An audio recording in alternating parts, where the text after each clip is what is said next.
Good evening, everyone, and welcome to the Good Future Dialogues.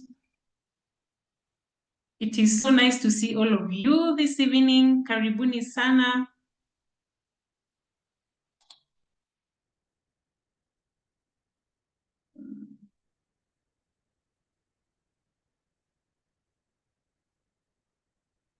Sorry about that. It's good to see all of us this evening. Yeah, we are glad to have you. Karibuni sana. So as you settle in, we'd love to know who is with us in the room. And I'd like for us to just introduce yourself in the chat by sharing your name. You can share where you're joining us from and your sector or area of work. Karibuni sana, karibuni sana. Let me just see a few of us who are already in the room. Karibu sana. Good to have you. Welcome, welcome, Brenda. Good to have you this evening. Welcome, Basiliana. Good to see you. We are glad to have you guys. Karibuni sana. Caroline, karibu. Karibuni.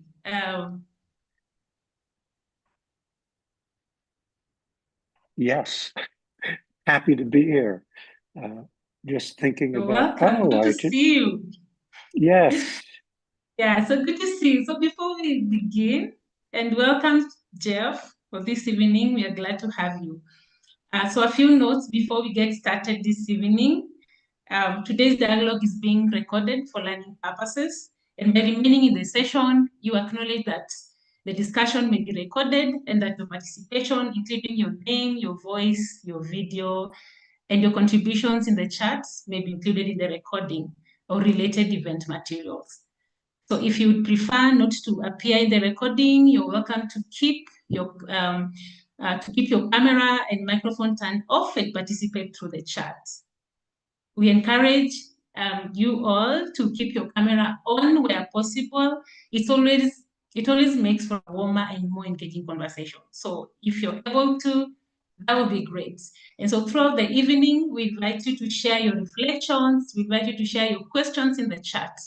We'll also open the floor for audience questions later in the program, and our team will curate a selection for discussion. And maybe before we start, I'd like to know where we're joining from. May I know, viewers, where are you joining us from? Are you joining from Nairobi, from Kenya, from any country in Africa? Where are you joining us from?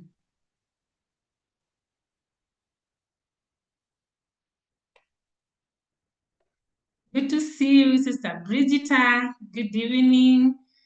Thank you, Caroline. Karibu from Nairobi, Kenya. Jeff, welcome from Nairobi. Nairobi. I can see quite a number of us are coming from Nairobi. Anyone who's not from Nairobi? Oh, Joseph, welcome. Joining from UK. Kiambu, karibuni sana. Kiambu is well represented. Taita County. You're welcome. Sheila, welcome. And good to have you this evening. Oh yeah, so we have quite a number of us coming from, joining in from Nairobi. Karibuni sana. And so good evening once again and welcome to the Good Future Dialogues. My name is Fidel and I'm really glad to be hosting you this evening. And before we get into tonight's conversation, I want to start somewhere slightly personal. So welcome to my world this evening. I'll be a bit personal today. So for almost 15 years, I worked for the same organization. It was almost the only professional life I knew after university. And for several years, I kept telling myself, I need to leave. I need to leave. There was something within me, kept telling me, Fidel, you need to leave. It's time, it's time, it's time. But I didn't. There's something about the familiar. Even when it is no longer working for us, it can still feel safer than what we cannot yet see. Eventually, circumstances made the decision for me. Funding challenges affected the organization and I was laid off. And suddenly I had to confront all the questions I had been avoiding. So some of the questions I had were, what happens next? How do I provide for my family? What does my future really look like after this? There was so much fear in me. But strangely, there was also relief because of the voice that I'd been hearing on the inside of me. And also because for the first time in a long time, I had permission to imagine that my future could look different from my past. Yeah, so and then a few months later, I found my way into Lapid. Yeah, as God would have it, I found my way into Lapid, and gradually the question in my mind began to change. I moved from asking, what am I going to do now? Which was my question before, what am I going to do now? And I moved from that to becoming more curious about what could be next. So asking myself, what could be next for me? What are the possibilities for me in this chapter of my life? And increasingly, I found myself asking a different question altogether, especially right now. So now the question that keep coming to me a lot of times is, what am I going to build now? I suspect many of us have experienced our own version of that shift. Maybe through a career transition, some of us maybe through a business, some of us maybe through a relationship, for some of us maybe through leadership roles.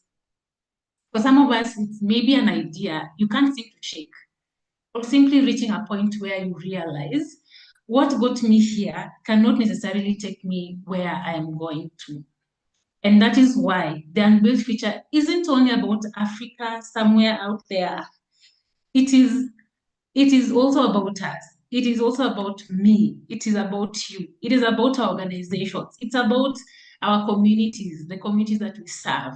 It is about our industries, our different sectors, and the things each of us has the opportunity and perhaps the responsibility to build. Yeah. But tonight, we are going to take that question a step further. Yeah, and because as you'll discover, no builder builds alone.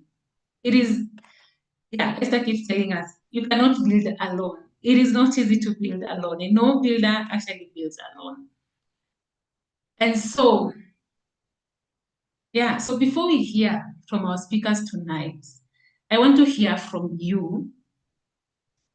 And yeah, if you can put it in the chat for me. I'd like to know, I'd like to see, I'd like to read a few things from you. What are you currently building or hoping to build in this season of your life? What are you currently building? I know some of us are already building, some of us are planning to do so, and some of us are actually hoping to build.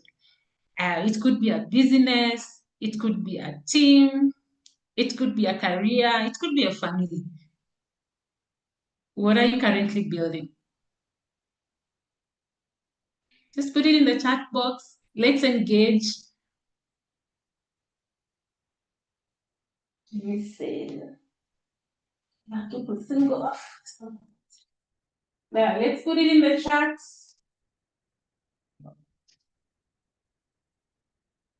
Yeah, Melanchthon was giving me some warning. Yeah, I like to see some of your responses. What are you building? What are you hoping to build?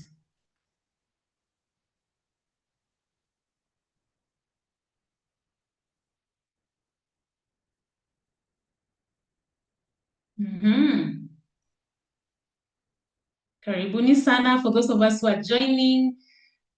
Denise is saying she's hoping to build, I don't know that she's building or hoping to build small businesses and also her career. Chris Brand says ways to help organizations drive sustainable growth with purpose. That's amazing. That's a great one.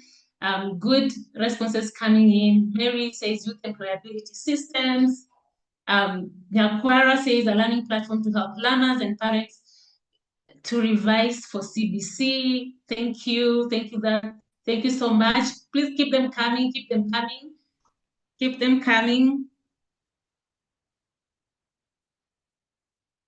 Build strong research leadership in people.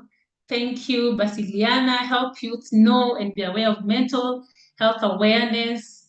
Thank you, Petronila, for sharing. Yeah, let's keep sharing. Let's keep sharing. Those are really great answers coming.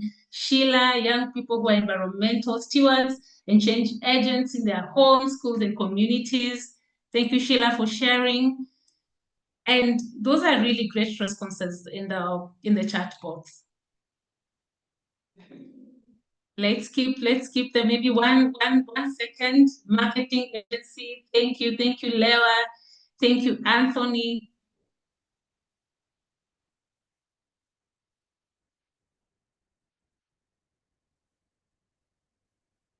Thank you so much. That's powerful, and I love all the responses that are coming in.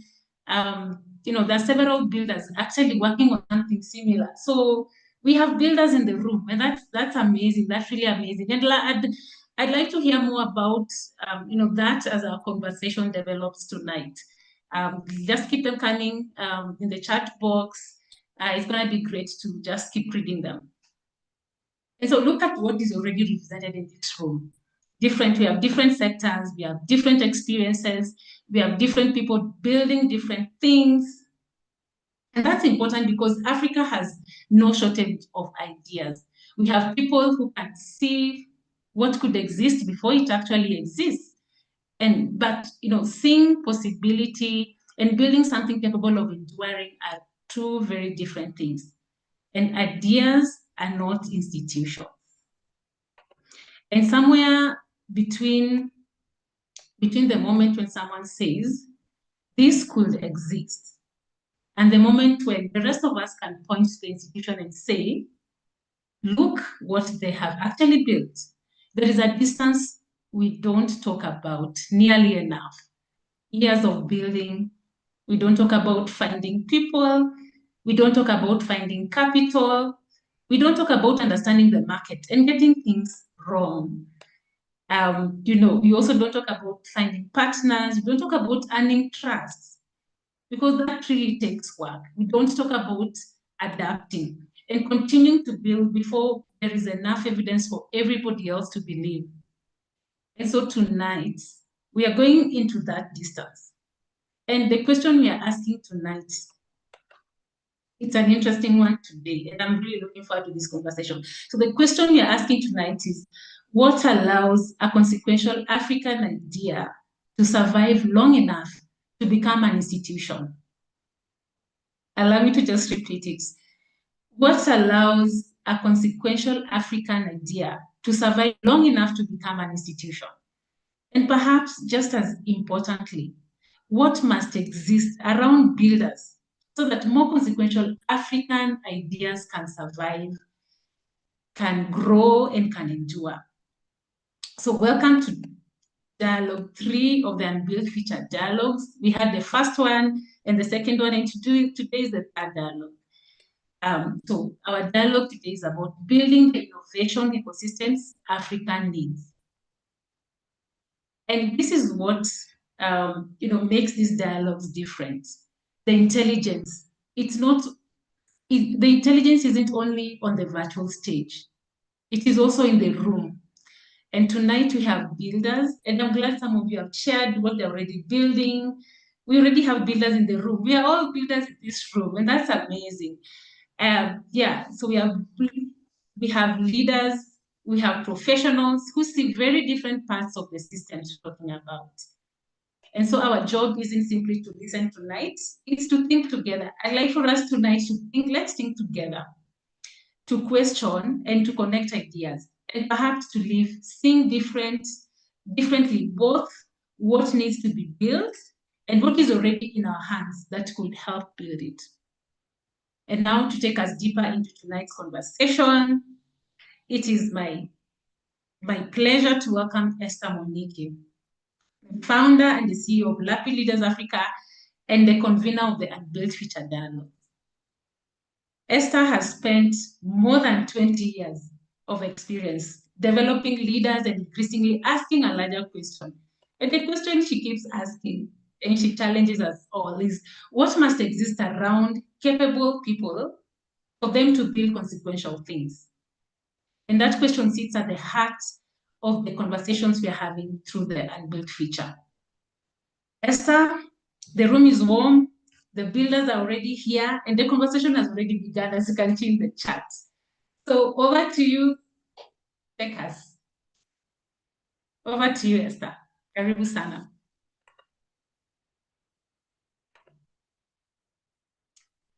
Esther, you can hear me? You're on mute. Hi, Fidel. Thank you for that fantastic introduction.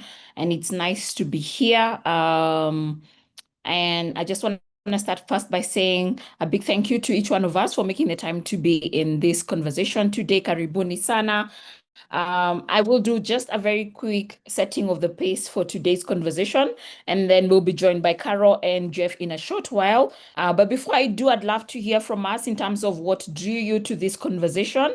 And so I want to invite us to the chat room. Please share in the chat room whether this is the first time that you're joining us or you have been here before. I call the people who've been here before mwenyejis. So if you've been here before, just write mwenyeji. And then if this is your first time, just indicate it's a first time. And for both, please share with us what has drew you to this conversation so that I have a bit of context. This is the third dialogue that we are hosting in this series of Unbuilt Futures Dialogues. The first conversation we had was with Amos Gashweri, who is the investment principal for FSD Africa. And he was talking about the unbuilt futures in the context of capital. And we also had Dr. Ted Moyer in that first session, and he was speaking about the unbuilt future in the context of energy. And we spent quite a bit of time talking about capital energy. And one of the things that stayed with me from that conversation is around how every civilization that we have gone through has first been preceded by a shift in energy from origin. When you think about fire being discovered and that sort of setting us into a form of civilization, it's energy, fire, or any form of energy has preceded any significant transitions of mankind. And so we spent quite a bit of time talking about capital energy, some of the shifts you're going through today, thinking about sort of AI and the energy needs that are coming through from that, what that means from an African perspective. And an interesting conversation was had around that. If you were part of that conversation, please share in the chat room some of the thoughts that stayed with you. That was the first dialogue. And then the second dialogue that we had was with Catherine and Dr. Anne Musava. I hope I've gotten her name well. Catherine is the MD for Microsoft ADC.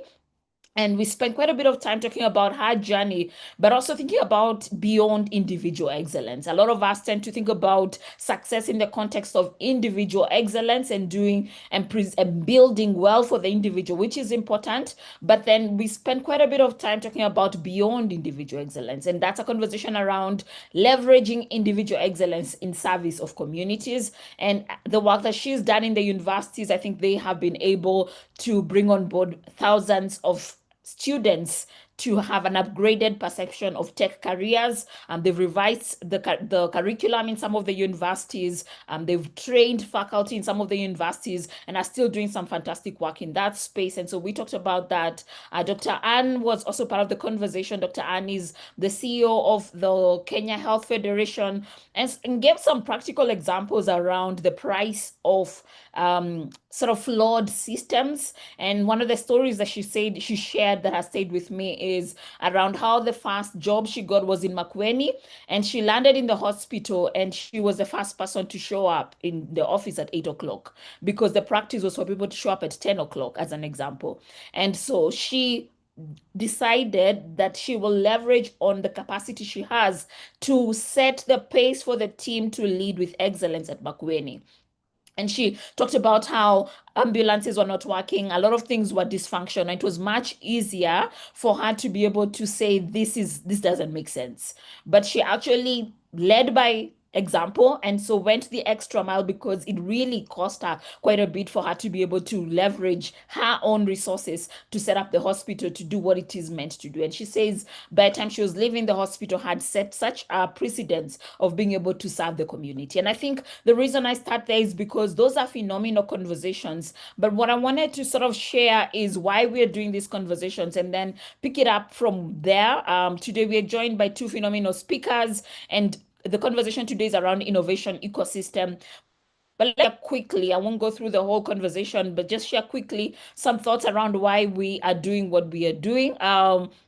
At the root of the work we do, so we are Lapid. I'm the founder and the CEO of Lapid Leaders Africa. We've been in existence for the last 12 years. And at the root of the work that we do, we ask the question of what does it look like for us to raise the leaders and the builders who design and build the next chapter of Africa. And that's at the root of this conversation. That's at the root of every conversation that we have. And that's sort of why we are hosting these conversations. And so before I even actually set a bit more context, let me hear from anybody who was in the last conversation, and please put it up in the chat room and Fidel can lift these conversations up. What has stayed with you from the previous conversations? What does it mean for you? Why are we here? I really want to make sure that we capture that. And so Fidel, kindly just lift some of them so that after I've set the pace, you can be able to sort of share those before we go to the conversation with Jeff and Carol. But let me just talk about a few things. One of the things that impacts a lot of the work that we do is for years, this has what the time that we are in has been called what is called the Africa century. And there are compelling reasons to believe that this is Africa's century. We are the youngest continent in the world. If you've been in meetings, that is where every conversation starts. It's said that by 2050, roughly 1 in 4 people globally will be African. We have an extraordinary talent, enormous natural resources, growing markets. And so there's a lot that is said around why this is Africa's century. And I've had the privilege of being part of the Obama Fellowship. President Obama set up something that he called the Obama Fellowship when he left the presidency, and he put together 2 cohorts as part of the second cohort and brought together 20 leaders globally to have a conversation of what it looks like for us to be civic innovators. And so to sort of ask the question of what civics need to be in place for society to be successful. And I was fortunate to be part of this second cohort. I was the only African woman. And part of the conversations we kept going back to was the power of the audacity of hope. We were 3 Africans and people from across the world, but there was something that connected us, which was around the audacity of hope. If you follow President Obama, you know, he talks about hope a lot. And so as we talked, we kept hearing him talking about the power of the audacity of hope and the ability to look at what is and still believe something different is possible, which is what I think hope is. It's that ability to look at what is our current reality, what is possible because of you don't get trapped by just the current reality. But someone said something then that made me think hope is, I think, very important, but also hope can be dangerous, especially when hope is not translated into action. And so when I think about the Africa century and I hear the conversation of this is Africa's century, at the root of that, I think what we are saying is that this gives us hope. And I think hope matters. But I also think it's very dangerous for us to end it at hope. Currently, there's some cards that the Obamas have sort of created around hope to action that I like. And we spend quite a bit of time on them. And I think the reason those are important is because if we just talk about Africa rising, Africa's century, those are nice conversations. But the bigger question is what needs to be in place for this to be Africa's century. And I had a conversation with a friend of mine a couple of years ago, and he told me 30 years ago when he was doing quite a bit of consulting work, I started my professional life in PwC and we worked together there. And he talks about how 30 years ago, the conversation of Africa rising was still something that gave us a lot of excitement. Even they were very excited about the idea of Africa rising. And some of you will have followed conversations like the McKinsey release around Lions on the Move, which have been conversation around Africa Rising, Africa Century. And I raise that to say it's important, but it also is not important if we don't think about how we transition from hope to action. So much has changed since these conversations of Africa Rising and the reports that have been released around that. New institutions have been built, new possibilities have opened, but it made me wonder something that's at the root of this conversation. At what point must hope become construction? At what point must hope become building? At what point do we move from just talking to actually practically doing the actual work? Because the continent has a young population, but that does not automatically become an advantage. It's very easy for us to talk about the advantage that's a young population, but it's also very easy for it not to mean anything. Natural resources do not automatically create prosperity. Talent does not automatically become solutions. Good ideas do not automatically become institutions. Perhaps we often underestimate the work required to develop the builders and the building that is required to become institutions, systems, and infrastructure that's capable of converting possibility into shared prosperity. And so at the root of the conversation that we are having is Africa's century is not something any demographic can guarantee. It is something we have to build. And if you forget everything I have said, I think at the root of this conversation is we can have hope, we must have hope. But bigger, we must ask, what must we build? And so when Fidel was doing an introduction, one of the questions she asked us to sit with is, what must we build? I want to extend that question to not what must we build, but what must we build for this to truly become Africa's century? What must I build for this to truly become Africa's century? What must change in education? What must change in our institutions? What must change in how capital moves? That's the conversation that we are having as part of these Unbuild Future dialogues. And so at the root of this conversation is, what must we build now for this to truly become Africa's century? So that then it's not just a conversation of hope, but it becomes a conversation that's rooted in actual action. And so when I hear Dr. Anne taking us back to Makueni, where the infrastructure was broken, even showing up on time was not the norm. What I wonder is, what does it look like for us to build high quality standards that enable us to do work that serves the communities? And instead of her saying, how do I wait for the government? Sarah idea. She started with what was in her hands, and she kept showing up differently. Her team began showing up differently, and gradually the environment around them began to change. Catherine Muraga spoke about going into universities, working with faculty, working with the challenges of changing curriculum, working with how universities are structured. And it wasn't perfect situations. It was different sectors, different challenges, but underneath them was the same instinct. Don't simply ask how to succeed within what exists, but ask what exists that needs to become. And that is the root for the unbuilt future.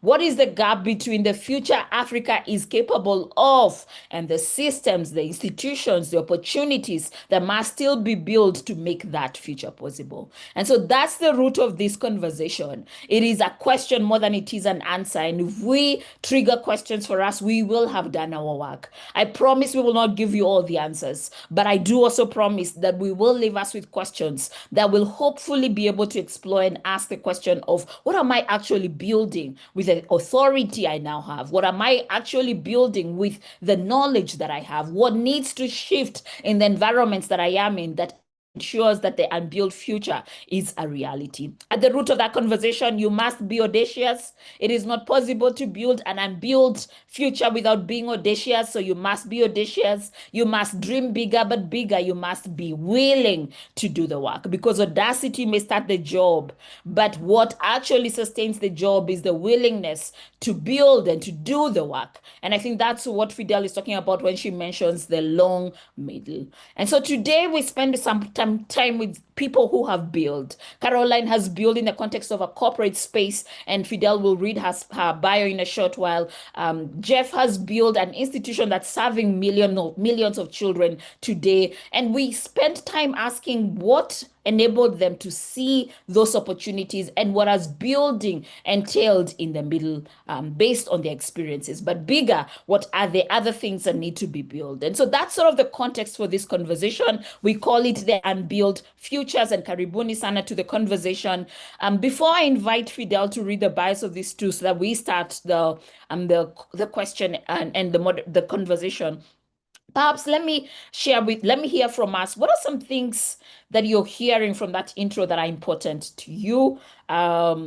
What exists and needs to become from where you stand? Let's start there. If you take a lens of this being Africa's century, if you think about education, if you think about the workplace that you are in, you think about healthcare, energy, capital, whatever spaces that we are in, if you think about those spaces, what must change for this to be Africa's century? I'd love to get some thoughts around that, even as Fidel comes back to be able to read the bios. Maybe let me hear from one or two people. What do you think must change in your sector? Please put it up in the chat room. Let me also invite us to engage in the chat room as much as possible as we have this conversation. Please put up in the chat room what's standing out for you, what some questions that are coming through for you. We may not be able to answer all the questions, but at least we'll be able to aggregate them. Tomorrow I'm hosting a LinkedIn Live and we'll go and sort of address any questions I won't be able to address here. But please put up your thoughts and questions within the chat room so that then we can be able to come back to those and spend some time on them. But maybe let me just hear from one or two people. What must change, or what must, perhaps let's loosen it up. What must we start? What must we continue? What must we stop for this to become Africa's century? And I want you to focus on what you have control over. Part of the reason why we're not able to build is, especially if you're big picture thinkers, it's very easy to see the things that are broken that you do not have control over. Part of being a builder is asking, what do I have control over? And therefore, then what must I build? Is something that I'd love to be able to hear from us. So please share, what are you hearing, and what must change in this century for it to be Africa's century? I'd love to hear from one or two people.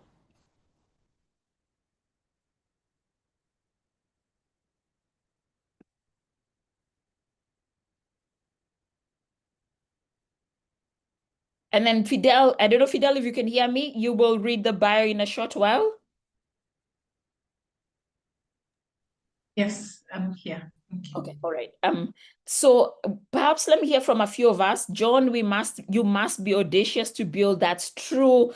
Part of the reason we love to hear from us is, and we do talk quite a bit about this within the context of the programs that we run, we are a society that has been shaped to be a consuming society. And so there's quite a bit of passivity that stands in the way of us and building. And for us to become people who build, we must consume, but also we must ask, based on what I consume, what can I create? And at the core of that is an audacity, a courage that goes beyond sort of just consuming and asking what experiments that I can take, what are risks that I can take. And so I love that comment, John. We need strong institutional foundations to support and sustain great ideas fund. Absolutely. And we must ask, what's our role in building those strong institutional foundations? The reason I flip that is because it's very easy for us to imagine that there's a government that is coming to do the building.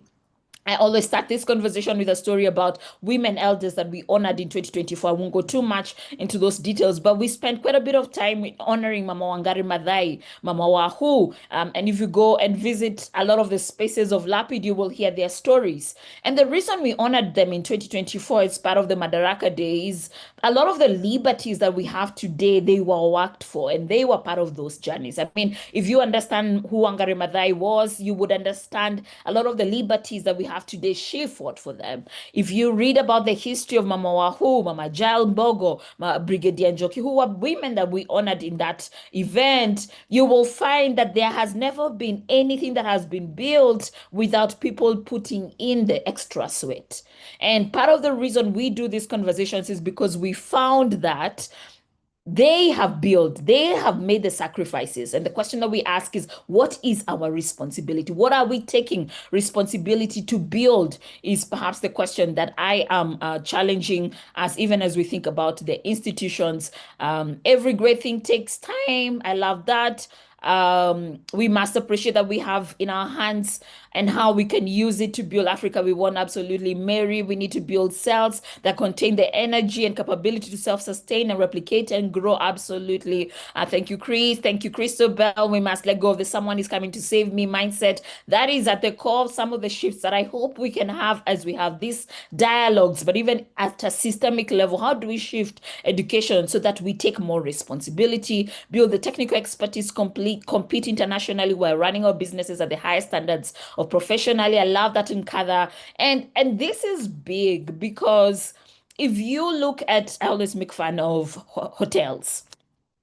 And I don't know if this still happens, but there used to be a situation where you'd go to hotels and you'd find you've been given tomato sauce, and the tomato sauce is a quarter of the bottle, the rest is water. You cannot build a house that will stand when it's built on mediocrity.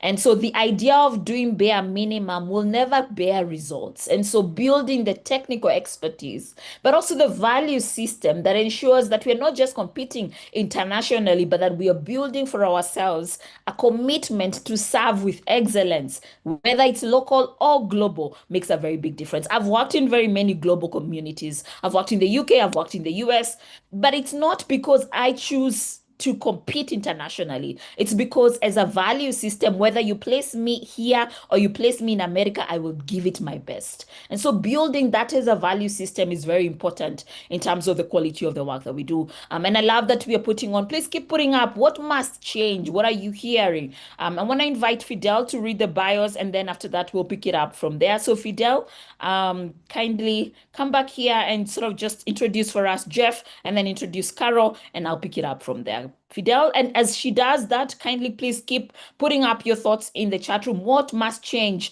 in this century for it to be Africa's century? What must we build so for this to be Africa's century? Fidel, over to you. Thank you, Esther. So our first guest is Jeff Scone. Jeff is the co-founder and CEO of Akili Network that launched Akili Kids in Kenya in March 2020. Akili has become the #1 children's channel, reaching over 8 million children and 8 million adults weekly with entertaining educational content. Formerly president of Massiverse LLC, Jeff developed cross-platform content for kids. His past roles include VP Educational Technology, Scholastic, CEO, Grolier Interactive and Living Brooks, and VP Hearst Entertainment. A producer and director with 11 Emmy Awards, Jeff holds a BA from Swarthmore College and is a member of the International Academy of Arts and Sciences and the Producers Guild of America. Welcome, Jeff. Esther, should I go ahead to introduce Yes, Carol? Or yes, sorry? please. Oh, great. Let's just put our hands together as we welcome Jeff. Welcome, Jeff. Our next speaker tonight is Caroline Dirango. Caroline is an accomplished finance and governance executive with over 20 years of experience spanning audit, advisory services, corporate finance, and executive leadership. Throughout her career, she has worked at the intersection of financial stewardship, governance, and strategy, helping organizations strengthen decision-making, build resilient financial systems, and drive sustainable growth. As Group Chief Finance Officer at Southbridge Group, Caroline provides strategic leadership on finance, governance, organizational performance, bringing deep expertise in translating financial insight into long-term institutional value. And beyond her executive leadership, Caroline is passionate about developing leaders who understand that finance is not merely about numbers, but about stewardship, about accountability, institutions that endure. So this evening, Caroline will help us explore how financial authority, governance, and the responsible use of power shape the institutions and systems required for Africa's future. Welcome, Caroline. Let's put our hands together in the emojis as we welcome Caroline. Thank Over you, to you, Esther. Thank you, Fidel. And I don't know if they are here, and if they are, perhaps we can bring them to the spotlight. But these are two phenomenal leaders, and I'm really looking forward to the conversation that we will have with both of them. And as we wait for them, kindly let's celebrate them. Let's keep putting up in the chat room the conversation of what you're hearing and what you're looking forward to. Let me just continue to read some of the comments, and I'm hoping that Fidel, you will just let me know and prompt me when Caro and Jeff are in the room. Yeah, because I can't still see them. And so I like some of the comments that are here. We must let go of someone is coming to save us. I think I lifted that comment earlier. We must build the technical expertise, compete internationally. I lifted that. We must know that no one will build other than us. I think that's an important statement. We must have expansion in imagination on what is possible and an embrace uncertainty for curiosity that leads to audacious ideas. I love that, Esther. This is at the center of the work that we do within Lapid. We believe that it's not possible for us to become builders unless we have three things. We must have agency, and agency says it is our responsibility to do the work. No one else is coming. And I think part of the questions that we ask often in our conversations, our platforms, in our programs is, how do we recover our agency? Because a lot of us, the agency has been taken away from us by systems, whether it's that we work for multinationals, which have embedded in us a need for other people to build for us, or whether it's we go through education systems that tell us other people have better ideas than we do. There is a need for agency to be recovered among us for us to build this as Africa's century. The second thing that we talk about often is imagination. It's impossible to solve the problems that Africa has today without imagination. But at the root of imagination is what you're raising, Esther, the curiosity. But perhaps bigger than the curiosity is the courage to imagine, the courage to explore. Because the challenge that we have today is a lot of us are held captive by just past systems. What Unbuild Future says is, yes, we have what we have, and we've inherited what we've inherited, and some is great and some is not. But imagination asks, what is in between that is missing? I like to celebrate Gen Zs and the demonstrations that happened in 2024, because at the root of some of the solutions that they were putting together was imagination. It's saying we all can't be able to read the budget. Can we use AI and put together some platforms that people can go in and read and figure out what the solutions are? I was listening to somebody today was talking about sort of the security issues that Nigeria has. And what they are asking is, how can we leverage on AI to address some of those security solutions? The root of that is, you can say the government must do what it must do. And we do have a responsibility to hold the government accountable for building functional systems. But also, we must ask, what can we build that enables that work? And so the agency, the imagination, and the responsibility are a big part of the work that we do and the conversations that we constantly have. We need to have an owner's mindset wherever we are. Absolutely, we must own our nation. We must own our growth. We must own the institutions that we are in. We must own the jobs that we take up. Part of the problem of lack of agency is people do not have an owner's mindset. And I thank you for raising that. And when people don't have an owner's mindset, they actually are waiting for somebody else to do the work. Because of that, and I was telling somebody today, I think a couple of days ago, that the people I remember in my mind and I've worked with the best are people who take ownership of the responsibilities that they pick up. And so when they say, I am responsible for taking minutes, as an example, they do not need somebody else to remind them about it. They just take ownership. And so ownership from a nation's perspective to ownership from a growth perspective are kind of things that we need to be able to take responsibility for. Growth wherever we are, no matter how small we think our individual inputs are to the greater picture. Love that. We need to be part of the process.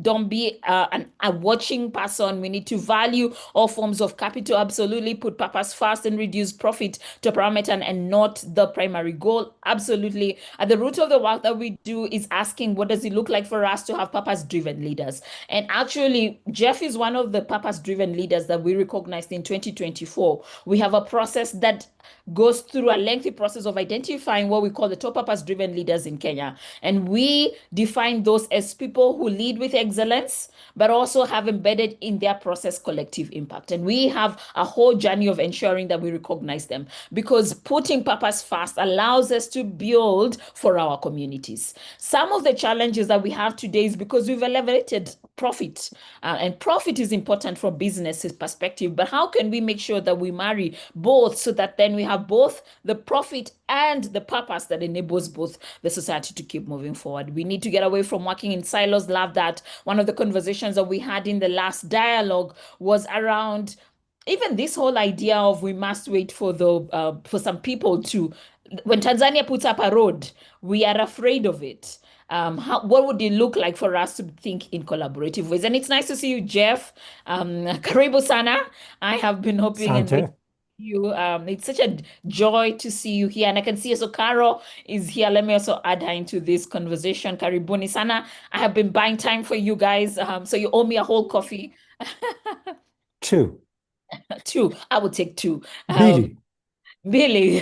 Thank you. And karibuni sana to this conversation. It's such a joy to host you both. I'm going to start with Jeff. No, actually, let me just start with the lady first, Caro. I've known Caro for the last 20 plus years. We worked together in PwC many years ago, but she's also been part of the Lapid journey from day one. I tell people she's one of the people that I went and I told, this is the crazy thing I'm thinking about doing. I've left employment and I want to do some crazy work. What do you think? And she told me, let's do this. And she's been part of the community since then. She's done every work that needs to be done. I tell people, if you're a founder, you understand there is cleaning dishes and then there is every other work. And so we honor you, Caro, and thank you for being part of this conversation. Your bio has been read. They've had the important parts. She's a fantastic finance and strategy professional. Please follow her on LinkedIn, and Fidel can put up her links to for us to be able to follow her. And then Jeff, I met Jeff, I believe, last year. I first heard about Jeff in 2024, and how you were described has stayed with me. I think at the root of who you are, Jeff, is you have invested in people you may not know you've invested in. I have never released a communication about Jeff and not gotten some of your employees coming back and saying, Jeff grew me. And I think that's who you are as a leader. And I like to share those publicly because often leaders sit with the hard decisions. You never hear about the things that you've enabled other people to do. Every single time we've released communications about you, Jeff, we've gotten your ex-employees or current employees sending us messages and saying just how much they've learned under you. And I think that's what makes you a purpose-driven leader. I was just telling them that you're part of the top purpose-driven leaders that we recognized and honored in 2024. And it's partly the phenomenal work that you're doing, and we'll talk about that. But I think it's the leader that you are and the human that you are that we celebrate the most. So karibuni sana. Thank you so much. I am honored to be here. It's flattering. Yeah, I wanted us to start. I know I have literally an hour to cover so much. I will start by saying I'm sure I will not cover everything. I think we do need to have a lot of master classes for us to get into that space. But I wanted to start with giving you, Jeff and Caro, just 2 minutes to share what is in your heart about what you're talking about today. Just some general reflections that you'd love for us to settle this conversation on would be a great starting point. Jeff, you can go. Yes, so I think you've done the introduction in terms of who I am and what I'm doing here. But I am spending a lot of time thinking about sustainability. So part of it is you're trying to grow the creative economy. We're part of that here in Kenya. And how do you do that? Part of it is going to be, where do the revenues come from? How do you create value that will have value to someone else that you'll get paid for? And it's not about, making tons of money, but how do you make enough to do the jobs that you want to do? In our case, it's being able to broadcast on television, being able to serve on digital. We now have added events to sort of our configuration, but part of that is we need to be able to find where will the revenues come from that allow us to support what we're doing. And some of that, as I kind of think about Kenya and the creative economy, yes, one needs capital, but the other part of capital is, what are the things that one needs to invest in that are going to allow you to earn revenue. And I also think a lot about export. And so particularly with the creative economy, there is a global economy. When you kind of, I actually was talking to Caroline right before and looked at what has happened in Canada. So Canada, 40 years ago, the government decided that the media sector, just like Kenya with Vision 2030 identified the creative economy as something to invest in, 40 years ago, they put in tax rebates.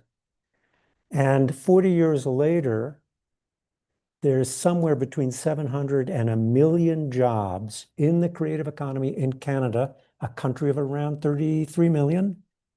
And it's generating somewhere between 70 to 130 billion US dollars a year. So it didn't happen overnight. So anyway, I am thinking a lot about how can Kenya be a center of media excellence on the continent and beyond.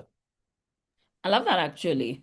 And I love it because when I think about who we are as Kenyans, and I think as Africans, I always tell people if I was to start with our description is actually creative. I think every community has a sense of who they are. And I think at our root as Kenyans especially is we are actually a very creative people. And thinking about how you create value, but also how you enable that value to be created is what I'm hearing you talking about. And I like both conversations. And the reason I like both is we have a lot of young and older people in this conversation, but let me just speak to the young people first. If you do not think about creative in the context of the value, the creative economy in the context of the value you're providing, you will be busy, but you will not be able to make it into something that you can actually make into something that lasts. And so framing the creative economy and any economy from what value are we creating is the right starting point, because that is what then converting to capital, because capital ultimately is about an exchange of value. And I think that's equally important because even for the people who want to be able to do some important, great work, which I think all of us are part of, capital is a very big part of that conversation. The children will not be reached by great content if we do not have the capital to create that content and distribute that content. And so I love where you're talking about in terms of creating value, and that value then becomes a capital exchange that then allows that economy to grow is the first thing I'm hearing you say. I love the subsidy conversation. I'm going to come back to some of these things as we go. Because I think it goes back to how Akili was started and sort of the Vision 2030. And also as we think about Vision 2060, what then is also possible, because I think there's a starting point and then there's a place to keep building on. But I also love where you landed with it. It's taken 30 years. And I like the 30 years specifically because we want a quick wins. And I think that's bigger, I mean, especially among a lot of young people. It took 30 years for them to create some numbers that you will repeat so that we anchor them on the reality of this conversation. And so just the power of time in building is some of the things that I'm hearing you say. And I'm going to come back to those ideas as we go along. Taro, what's staying with you? What are your thoughts? For me, I've lived most of my professional life holding in between investors and entrepreneurs. So investors on this side could be anybody from institutional investors, venture capitalists, fund managers, and then on this other side, we have all the businesses that we know of, from the big ones to the small ones. And the disconnect I keep hearing every single time, and that's how I ended up in Southbridge, is that Africa nobody seems to understand Africa because we are dark for whatever reason. There's the light part, and Dr. Cher talked about it, but also there's the part where we don't have data, and also we are not presenting the things that investors want. So entrepreneurs keep saying, we are being told there is capital, but we can't seem to get it. And on the other side, the investors are saying, we have so much money, but we can't seem to find investable businesses. And so it means either somebody is not talking, both sides are not talking to the correct people, or then we are assessing each other for different things. And over time, of course, then we have been able to understand that opportunity is perceived very differently by everybody who is sitting around the capital table. And for me, the challenge then has been, is it that who needs to move first? Is it the investor or is it the enterprise? And quite honestly, because it is us who want the money, then really we need to be able to tell our stories better, and and to also be able to back it up.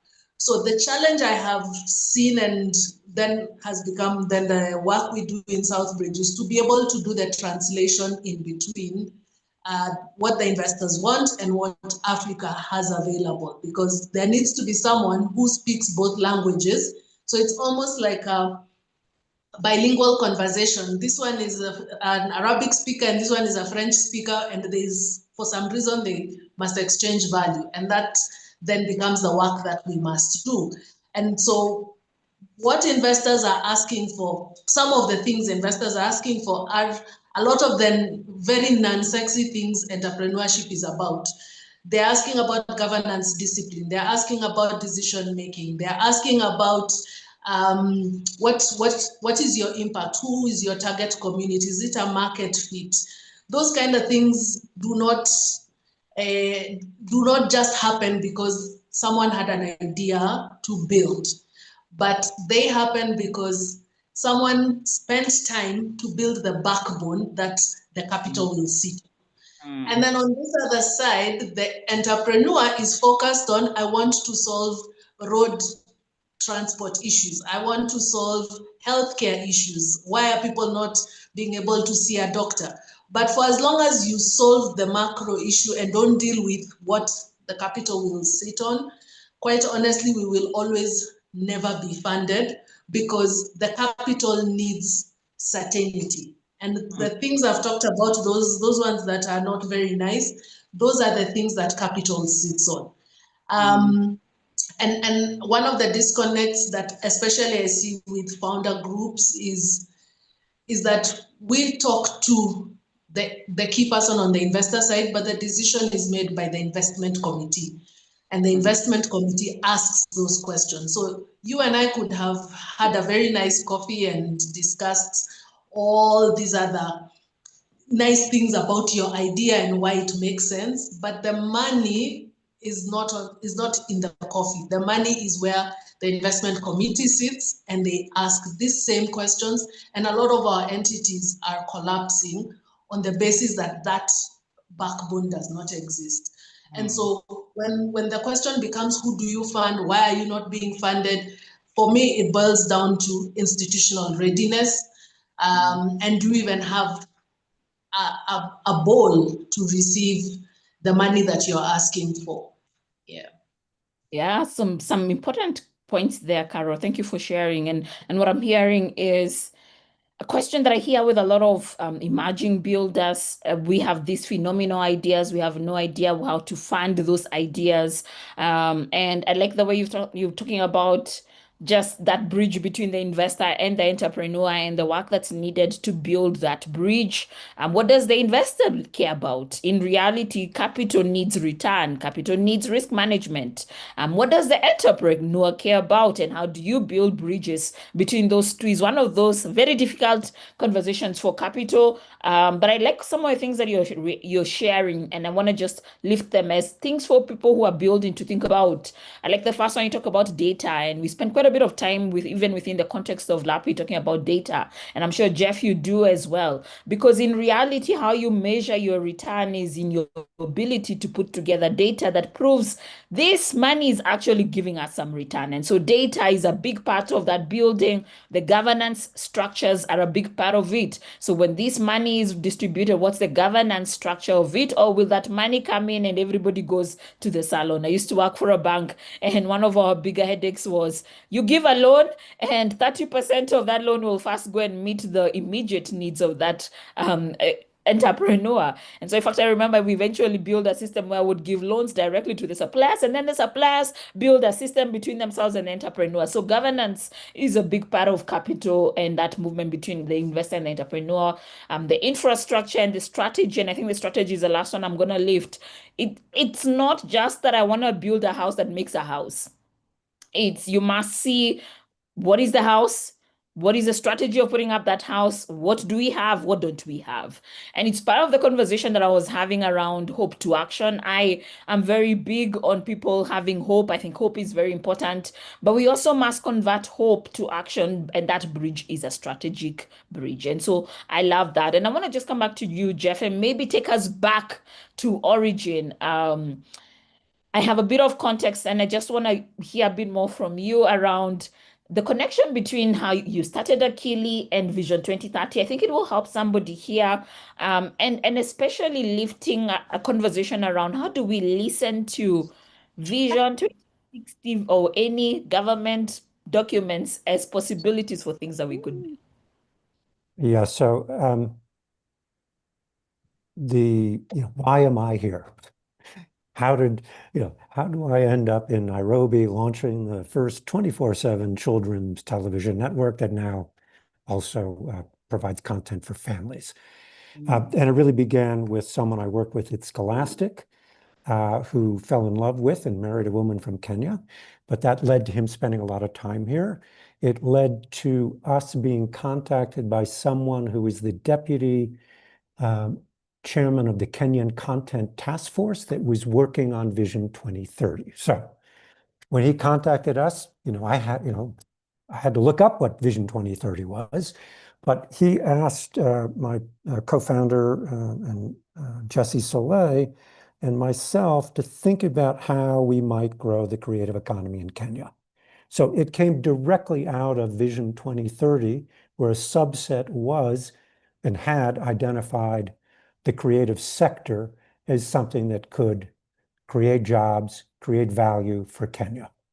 And that contact with Michael Anyango led to us doing a little bit of thinking around what we might do. And the initial concept was, well, maybe we could do educational consumer products. A good example of that is coloring books. So that was just the paradigm. And we came over to Kenya and meet with Michael. And I remember asking and kind of thinking on the plane ride over, actually, well, gee, if you were going to do educational consumer products in the US, you would want to be able to have a block of time on a TV network to showcase or advertise those products. So we asked Michael, which of the current broadcasters should we meet with? And his answer was none of them, because they'll ask you, well, do you have sponsors? And then they're going to tell you how much they're going to charge you to air on the channel, and not much of a revenue share. So we said, well, you're right, we don't want to do that. In the US, by the way, which is a $20 trillion economy, if you are Mattel or Hasbro that create children's toys, you would be happy to pay Nickelodeon or Cartoon Network. You'd pay for the show, you'd pay to have the show on the air, because basically it's a 30-minute commercial. The economy here doesn't justify that. But what he did say is, well, we're in the middle of transitioning from analog to digital broadcast.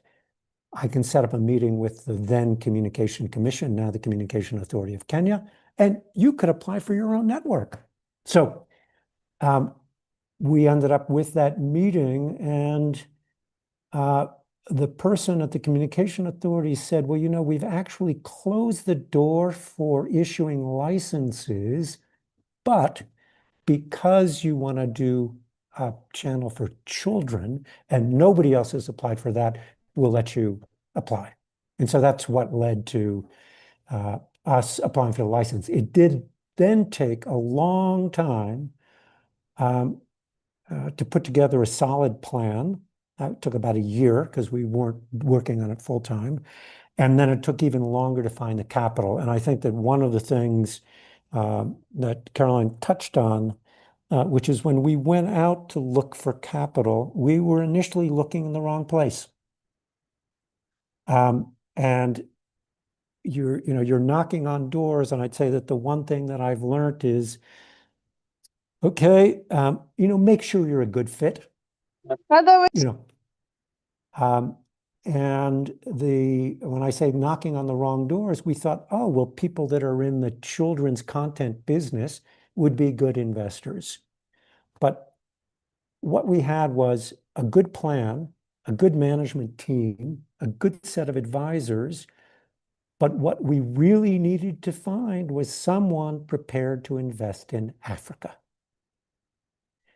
So for these companies in Canada that are creating wonderful content, that are, distributing globally, investing in us in Kenya wasn't going to solve the bigger problems that they had from competition from the internet, from YouTube, from Netflix, from Amazon, from Apple.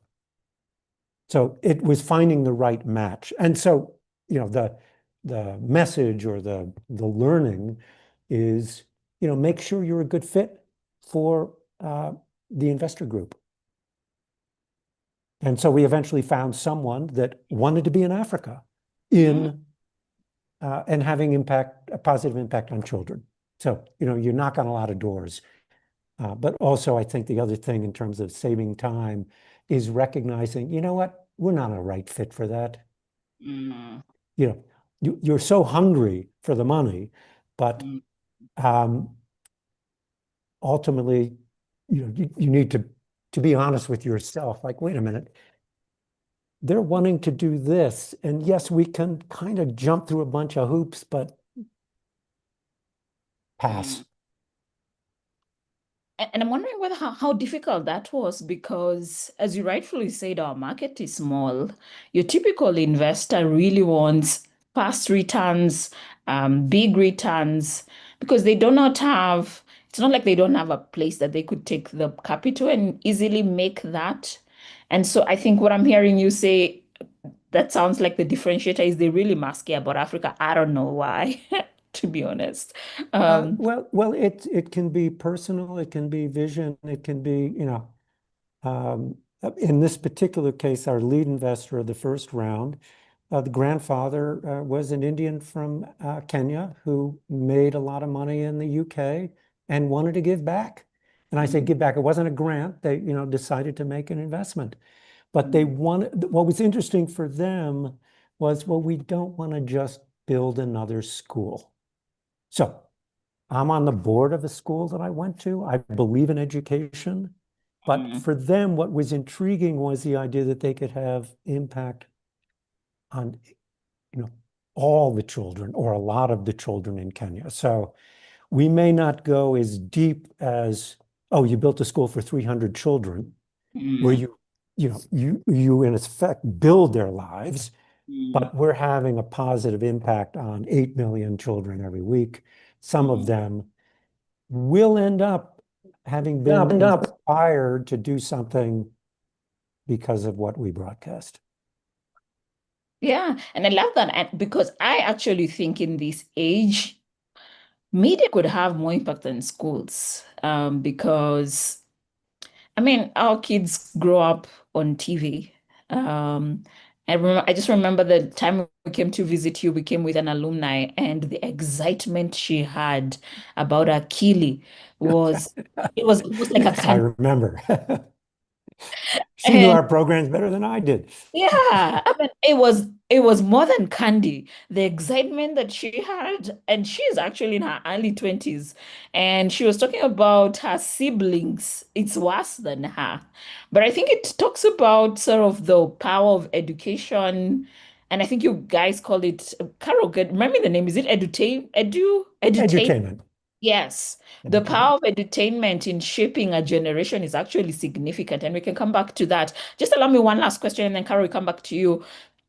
So, for the young person here who is doing creative economy, let me just ask this on their behalf, and who is at the starting point but needs investors who care about, and they probably actually don't need the kind of capital that you had to raise, because the capital you had to raise must have been significant. You're setting up the first children's network in the whole country. I can just imagine the kind of budgets that you had and the capital that you had to raise. But for somebody who is just starting out in that creative economy space and is probably thinking about how do I raise some basic capital that gives me that gets me going, what's 1, 2 places you would send them? Friends and family. Okay. I mean, meaning that is, and I think that the opportunities, there's lots of opportunities on digital. So, I mean, this is an amazing device. It continues to amaze me. And, so people that are creating content for YouTube, for TikTok, I mean, that is a kind of thing, but just the ability to do a small app to solve a particular problem. But I think that so friends and family is the place to begin. And then there are, the next tier up are angel investor groups. And they are looking for ideas. I mean, the one thing I learned very early on when I had my own little company. I was looking to produce documentaries or animation or titles. And I remember being so nervous to go into pitch to PBS or Nickelodeon when I was, 24, 25. And then one day I realized, wait a minute, they need new content. In the same way that you're sort of saying, you've got these investors, they have capital, they do want to invest. So angel investors are looking to invest. So at least you shouldn't be worried to be asking for the money. But then I think that this is where AI will be transformative, is helping people build business plans. That it would have been a big stretch, free some of the tools that are now available to do a business plan. I mean, it took me a lot of time to do a really deep business plan for Achille. It was 90 pages and, what is the content we're going to get and what technology we're going to use and what are the positions. But I think to have a good plan, and I'd say one really important thing that I learned from one of the smartest women I know that I worked with at Scholastic, Heather Myers, is market validation. So do that kind of research. If you're building a better mousetrap, as they say, like, okay, go out and see whether someone will buy it, because sometimes you have these ideas that you're really excited about. Yep. But there's something that it's not the right fit or the right time. And that to me, if you have one sale, okay, that validates that. So very early on, we had, in terms of our revenue model, a couple different types of clients. And it was great that, okay, well, we did our first sale to a commercial advertiser. Oh, we got our first grant from a non-commercial entity, and it's like, you're building the case that where your revenue is going to come from. I like that. And I'm just going to lift two things. The start, because I think many people just get obsessed with their ideas. You will never know whether the idea is real until you've hit the ground and started. And so that bias for starting is important, but also start with a revenue model in mind. And I repeat that part for revenue model because I think, and especially within our community, we're highly developed in terms of thinking the impact of the work that we do, but we must equally be developed in looking for the revenue models. And the sooner you hit the ground looking for a revenue model and seeing a person who pays for it, and I like the way you defined the revenue model. It could be that somebody buys the product. It could also even be a grant, but somebody must pay for the product. Because if you don't have anybody paying for the product, that's not a product. It cannot stand for a long period of time. And then the third thing that I hear you talking about is a 90-page business plan. And I like that. I do think the business plans get a bad rap in terms of that they're irrelevant in today's market. I don't think it's about whether the business plan is what you executed. You probably didn't, but it's the frame of mind it made you have, because then you're not starting something with throwing darts and trying and figuring it out. You will need to do that, but you have a frame of mind around what's possible. And I think that helps you to be able to build it up from there. And maybe let me come I back. will say that plan was actually, every now and then you do plans and then what actually happens is very different. Yeah. In this case, we got our funding and 6 months later we were broadcasting 24/7 in Kenya. So that roadmap was who we were going to hire, and we actually exceeded our viewership, but that was thanks to COVID. Oh yeah, that's We true. launched March 31, 2020, 3 weeks after all the children were sent home from school in Kenya. So our timing couldn't have been better for building viewership. Not so great for revenues because people want to meet you and you couldn't meet people. Yeah, but I guess by the time now you start to do revenue, you have the numbers to back it up. Yes. No, I mean, much better to have the viewers first. So yes, in the terms of the sequence. Yeah, but I think the timing was actually perfect in terms of when to start. And I'm going to come back to that, but perhaps let me come back to you, Caro. When you think about from Capital's side, Jeff was in an emerging industry, still is. I think the creative economy is still very young, at least in Kenya and Africa's perspective. And I keep wondering what can be done to ensure that the investor takes that seriously from an early age, from an emerging industry perspective? And I say that because, I mean, if we go on Sunday to our streets, we have a lot of TikTok guys. I think that city center has been converted into a TikTok market. And I think they also did some study and said some of the best uptake percentage-wise of TikTok is actually from Kenya. And that just, I guess, goes back to where we started in terms of creative economy. And I'm trying to figure out this young person, because at the root of the work that we do is we want to enable also the next generation to have opportunities and to build the next Akili TVs in whatever forms they are, to create content that Akili TV can buy from them.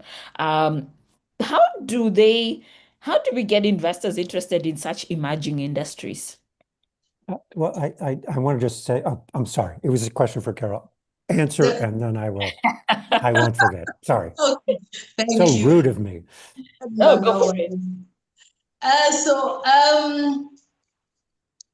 Investors do not invest only in profitable industries, and that's normally the first myth we have.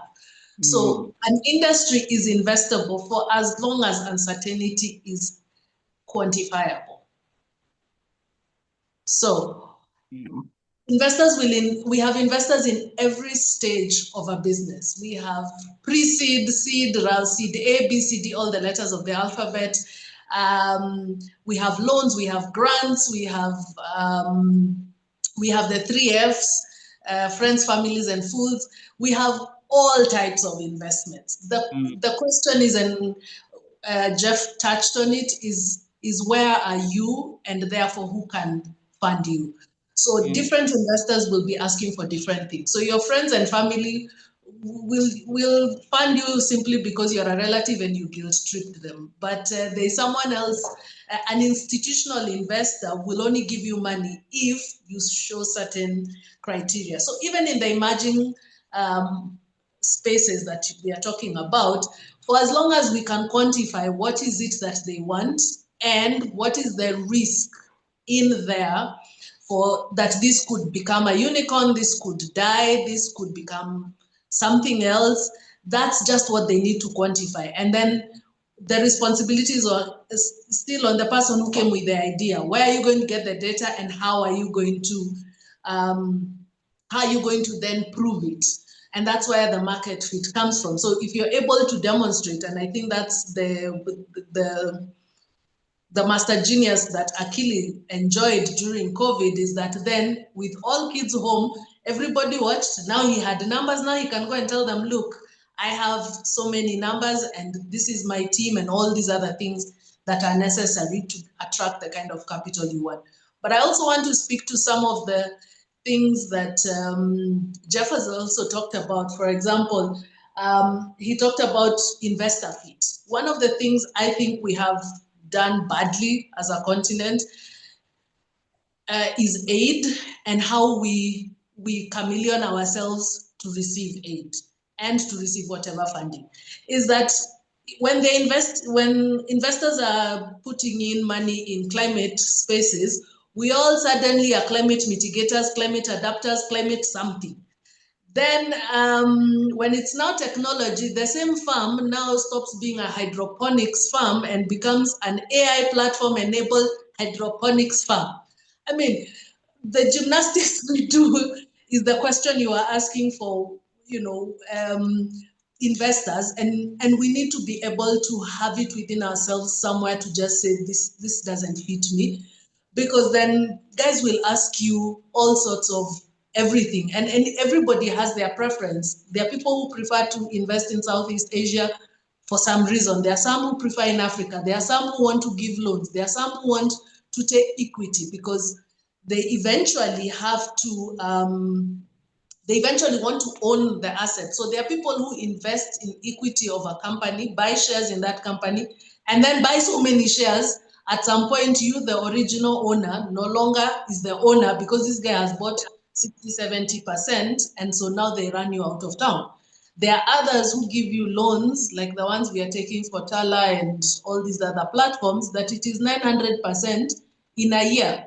So we all need to be, we need to spend time to ask ourselves, what exactly do I want and what exactly can I accommodate, so that then the investor match process can happen. Otherwise, you change color so much, you don't even remember what color you were originally when we started. And that's Yeah. a very good point, because I think in the process you dilute vision and the vision just becomes chasing money. Like that's just the vision that you're living for, and that's important. Just spending quite a bit of time understanding what is important to you, what are you building, what are you committed to, not where are you chasing the capital is very important. I do think people need to think about capital, but that vision as a starting point is very important, because if you can secure that, then you can ask which type of capital would make sense for what I want, is the first thing I'm hearing. The second thing that I think is important, it goes back to data. I think there's an idea that's shared with many spaces around finding your total addressable market and being able to name that this is what is possible. Doing the work to say that if you do work among children and create content for children, as an example, the market size is this million number of children today. By 2050, it is anticipated. There's somebody who's doing one of our programs, it's called Crossroads, and they're in the population, they sit in the Ministry of Population. And I was asking her, I want that data. I want to be able to say by 2040, by 2050, these are the number of children that we have, because then that makes a case for those products that you're talking about. So being able to understand your total addressable market is your starting point, because then you can be able to tell people this is what you have access to. That's the other thing I'm hearing. And I think it goes back to what Jeff said earlier. These people also have a target to distribute their money. And I think that's important. I think Kenya's problem at the moment is banks collect money, they sweep up the economy, and then they go and give the government. And in the process, they've made all of us have very horrible ideas around capital. They are very scarcity-driven ideas. I am a very clear person as far as banking needs to be reimagined in this country. It's not serving us as it is at the moment. But I think when you think about an angel investor, they need to distribute their money. And so if you can be able to make a case for your product, talk about what it is that you're doing, what is the addressable market, what's the plan, is it a fit for the things that they are interested in? If it is not, move on, go to the next person until you're able to get the place that would make sense. It makes that possible. Jeff, you wanted to add something around that? Well, I was just thinking specifically about the creative economy. It is an area that a number of large organizations like the World Bank is beginning to put their toe into. So specifically around the creative economy, there is going to be money that needs to be invested. The issue is, okay, we're creating something. Where is the revenue from that? And so one of the things that I have thought about is just how if there was just a little bit more capital for a project, a program, some bit of creative content, it would be export ready. So So it's not that one needs a huge amount. And I, profoundly believe, based on the people that work at Akili and other people that I've met, there's a huge amount of creativity in Kenya. I can't speak for the rest of Africa, but I'll speak about Kenya. And yet, okay, they need to get the information about what would make what they want to create, and I say export ready. And it's not just the quality of how it looks. I think particularly with things for, let's say, children, it's like, oh, spend a little bit of money having an educational advisor to advise, So now suddenly you're doing a program. And in Ubongo, which is in Tanzania, and we air their programs, they spent the time and the money to make sure that the educational component was there. So I think that a little bit of capital can sometimes go a long way, but you need to know, well, what is it that buyers will buy? So again, it's research, it's data. And I think that, so Canada is a success story. But yeah, Canada is, in a sense, part of the United States, not literally, but Big. they have access to that country, speak the same language. What to me is interesting, and I've seen it because I was working in South Korea, using them to do service work on animation in 1990. Okay, well, guess what? 35 years later, South Korea is a creative economy powerhouse. And the stories that come out of there are really unique to South Korea. But it's to say that there will be a market for original stories coming out of Kenya and Africa. Love it. And so it's just something where it's not, oh, let's copy what's being successful in the US. Don't do that. Do what's authentic. And there will be, I think, if it's, good stories, it'll travel. I like that because I think our power is in our authentic stories. The American stories in many, the Hollywood stories is big. I mean, you have 300 million people, 1.4 billion people who can tell that story. But the Kenyan story, the Tanzanian story, the African story, a lot of those are still very young and they still need to be told. But I think several things I'm hearing you say is one, look for the authentic stories that are ours and care about those and ask what it looks like for us to be able to package those stories. But I think equally important is understanding the buyer mind. I think that's the one that I find many people would underestimate. I would underestimate that and be able to just say it's just content, but no, it's content, but it needs to land on the buyer. And so therefore, then you need to understand that buyer mindset. I think is a very important thing that you have said, which takes me to a question that I think we even talked about this when we met. And before I go to that, to what extent are within Akili, are you able to share local stories? Do you have to import quite a bit? What's your content reality? So when we began, we licensed almost everything. So I'll just give you very quickly the snapshot.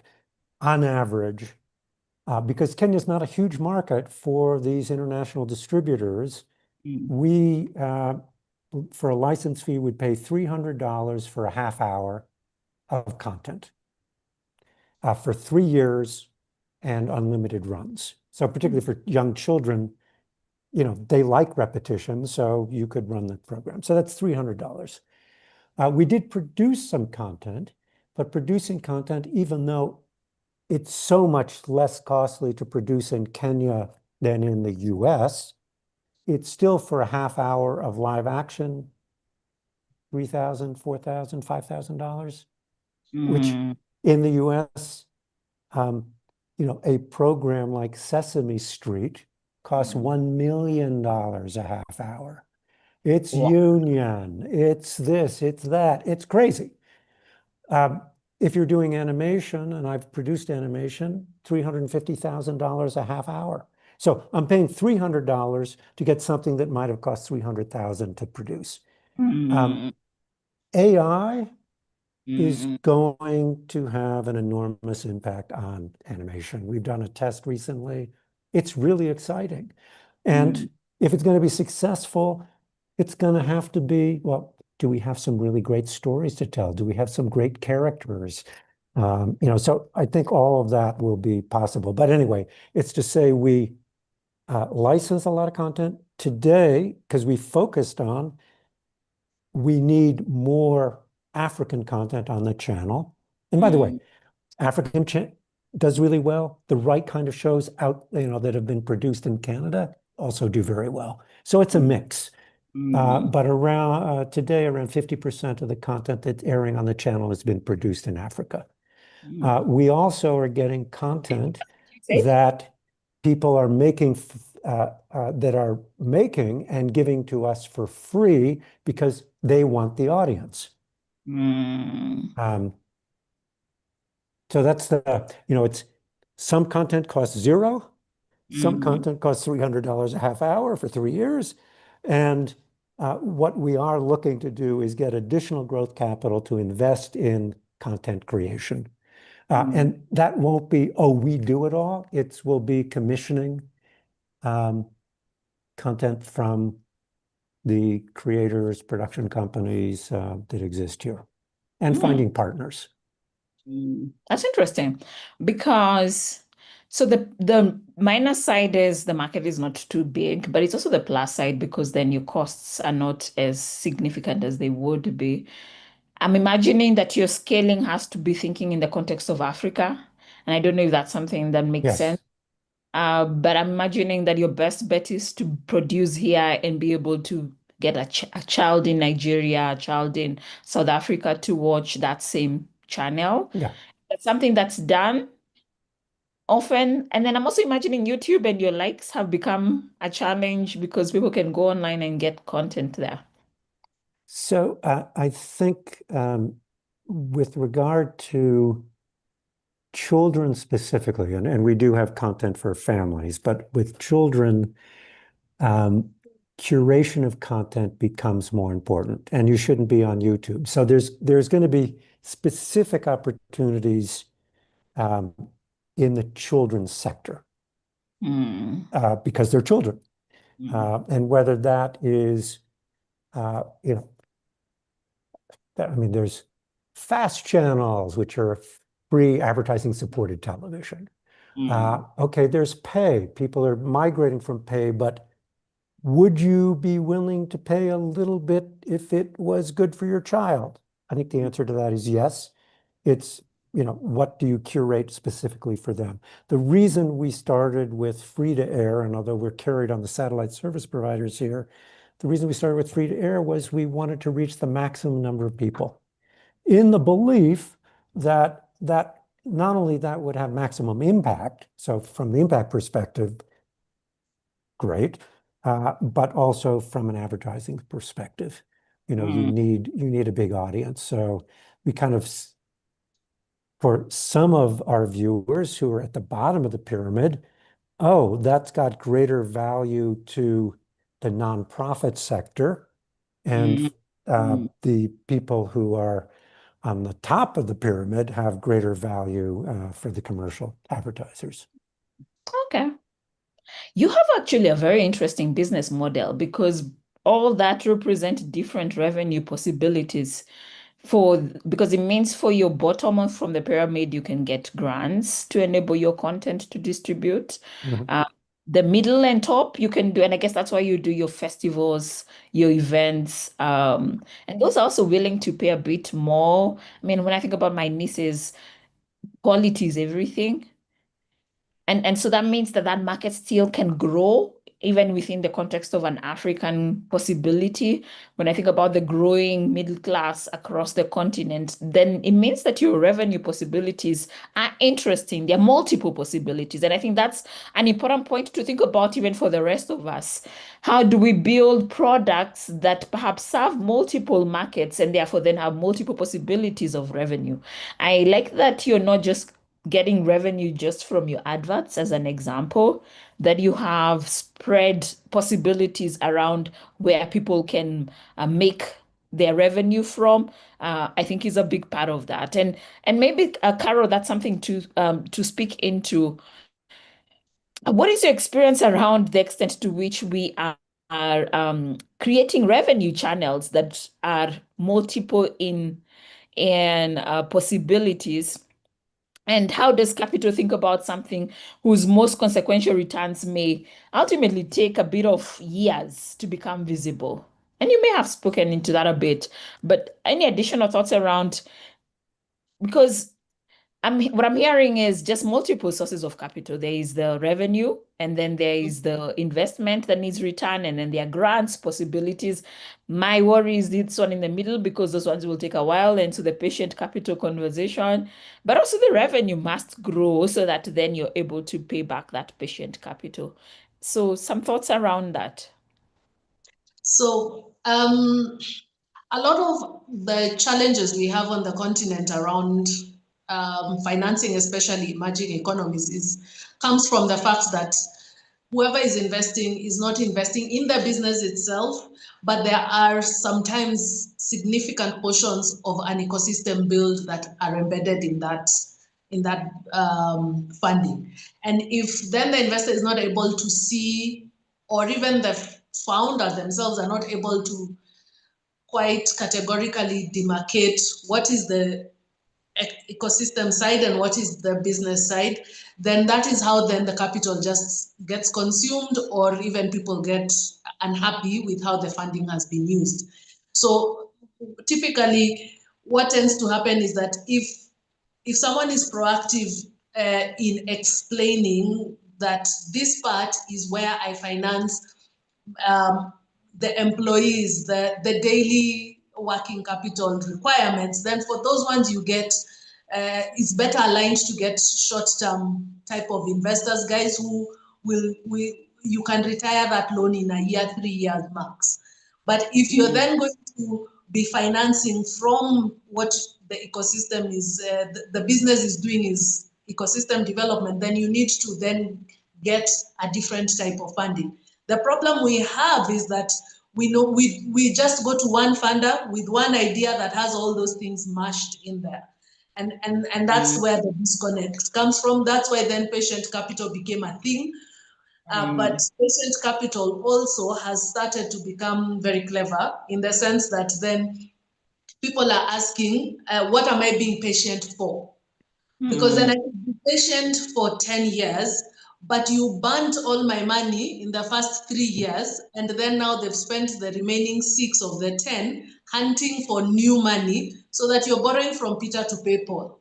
So now people, we are starting to ask very different questions for what are the components that are being funded, and asking a lot of institutions to separate what is what. And it takes me back to what I was saying about procurement, decision-making, discipline, resilience. All those things help businesses to be able to identify which part is really being funded, and which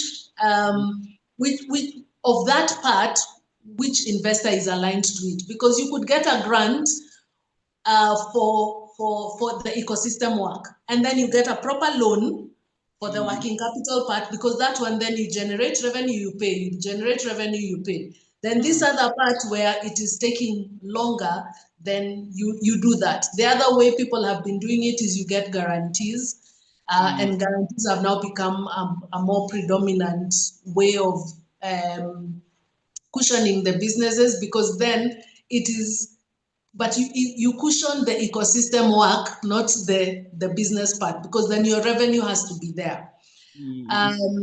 And people have, investors have also started categorizing themselves. so that then you're very clear which part of the business building am I funding.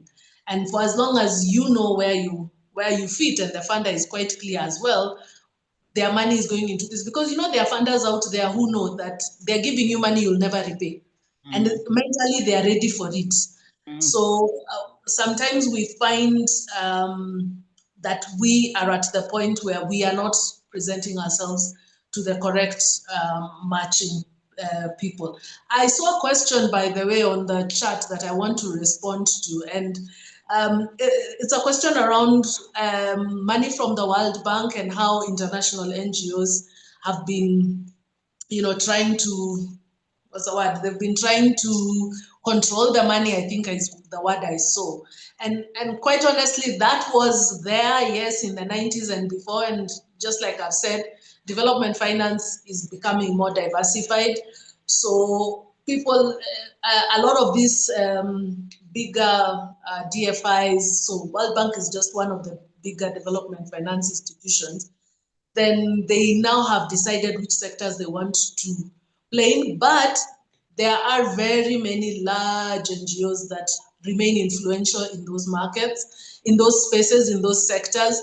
And what then they are doing is they're collaborating with a lot of private sector entities, a lot of local NGOs, foundations, impact investors, to try and bring things closer together.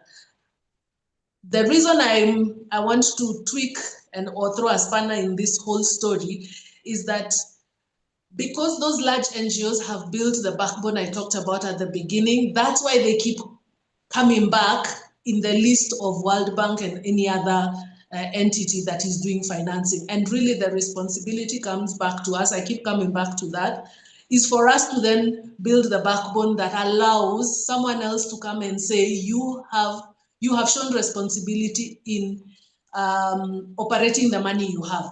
And the one thing that every investor checks is what we call skin in the game. You as the founder have to have put your money in it, and that money either got burnt or got generated value before someone else can put it in. Because if you don't believe in your own idea, in your own business, then why is someone else putting in money before you? You need to put in your money first. So normally, before we even get to the 3 Fs, the savings get consumed.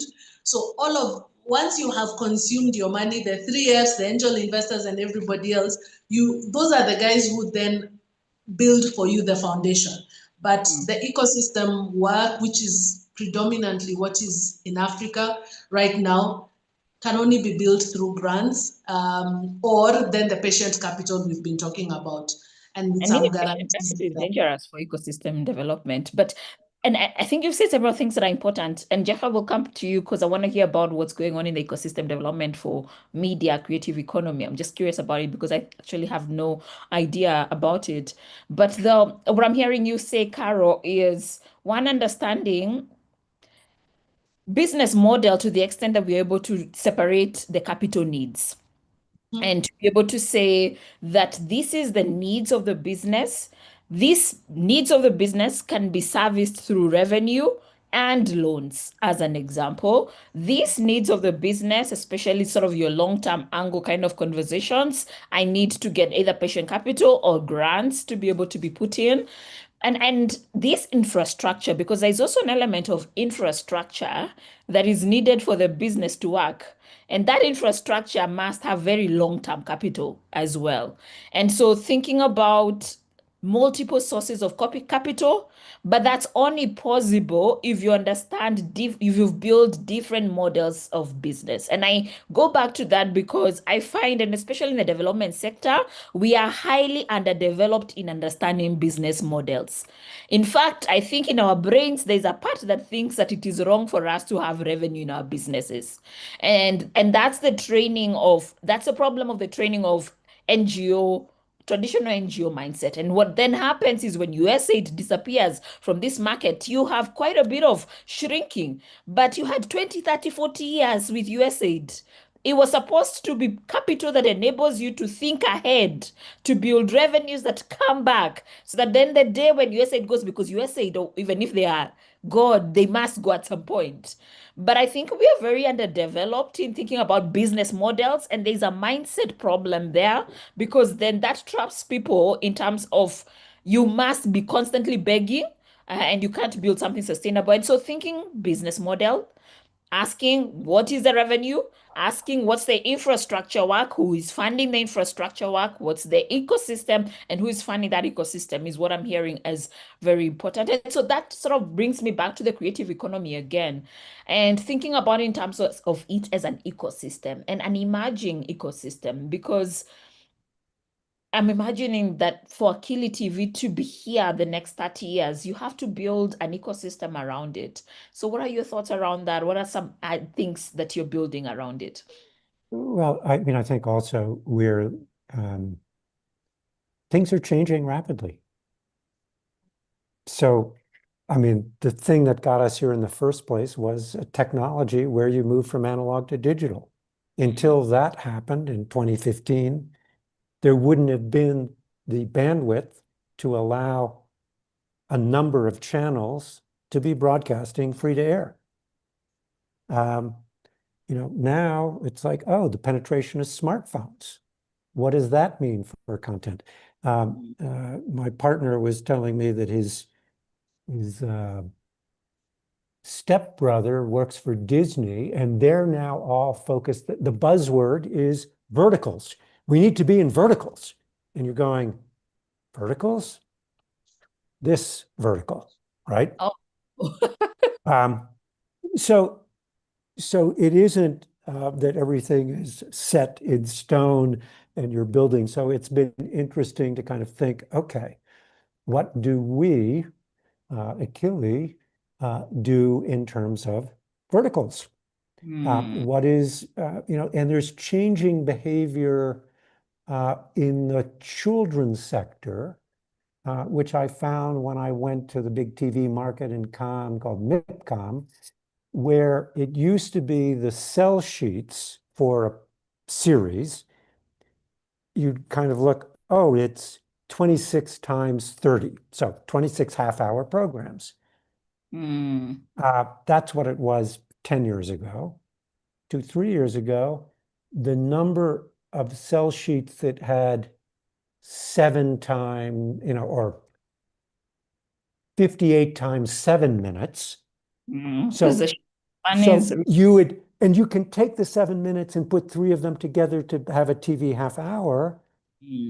But okay, things are shorter now. Why is that? Well, because on this device, shorter, I don't want to say is always better.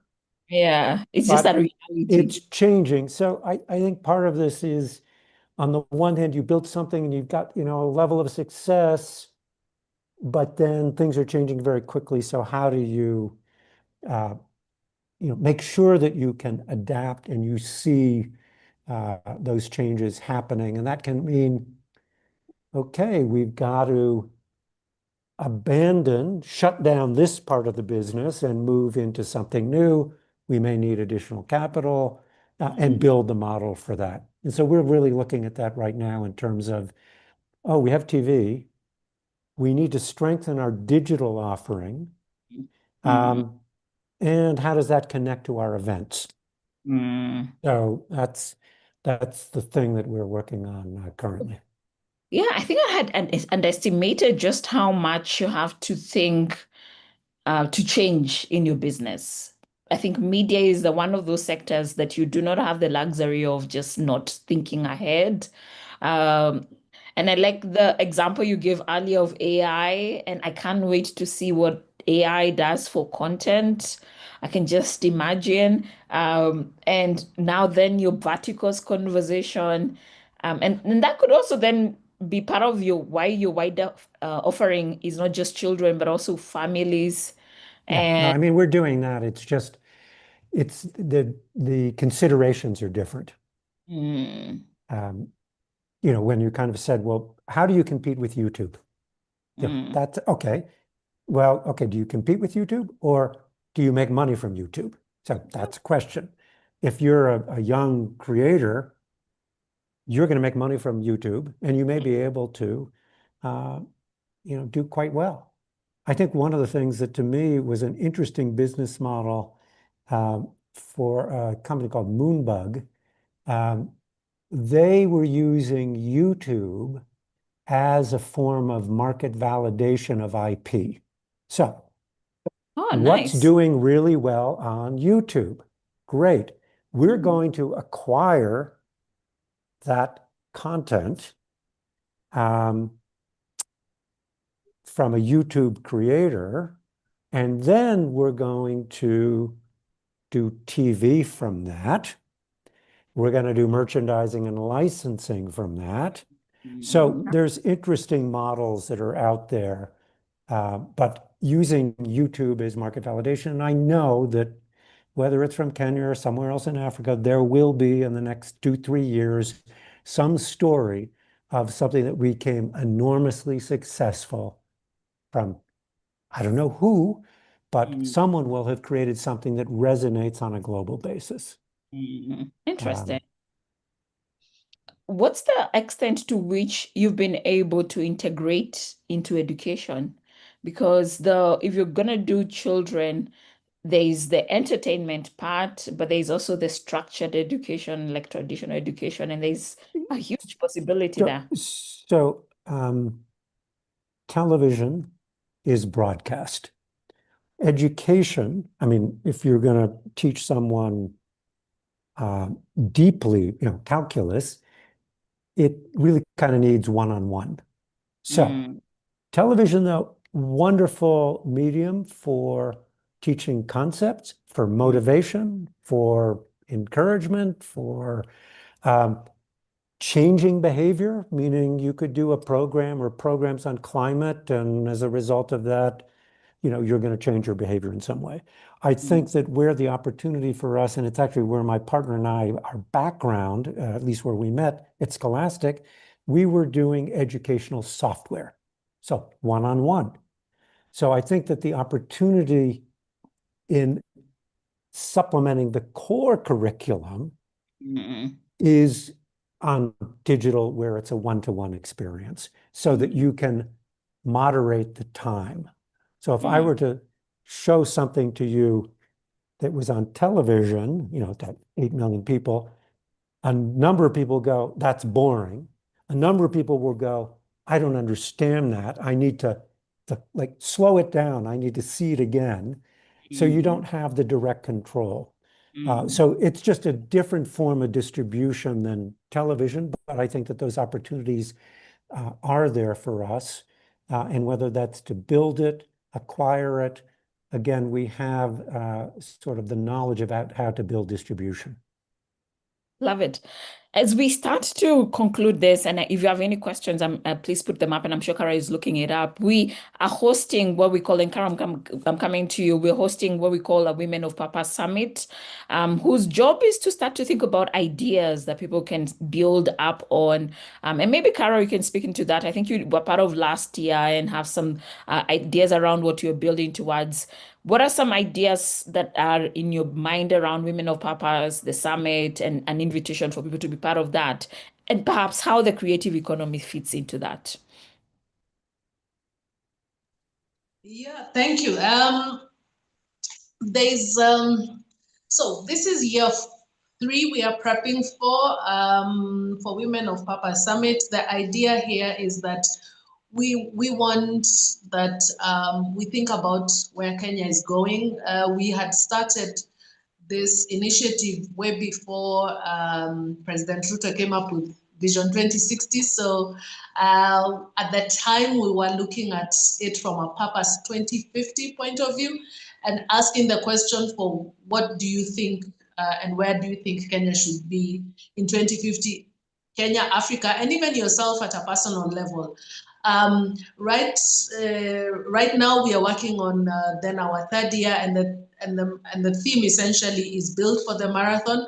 Esther has written an article, I think on LinkedIn, that says Kenyans are known for the marathon. We win every marathon, Chicago Marathon, London Marathon, you name it. But for whatever reason, we struggle to think 25 years, because I can assure you, everywhere we have asked this question for where do you see yourself in 2050, the first involuntary reaction for everybody is you gasp, because we haven't thought that far. And so the question to everybody here and to people who are coming in, and we really would love to host you on October 9th. The details are still being finalized, but the idea is that we need to be asking ourselves, what needs to be built for 2050 to happen? Now we have 2060, and actually the Africa Union has 2063. So you can pick the number that you're more comfortable with. But essentially, we need to ask ourselves, what is it about our continent that has not been built or in our lives, and work backwards to today, so that we start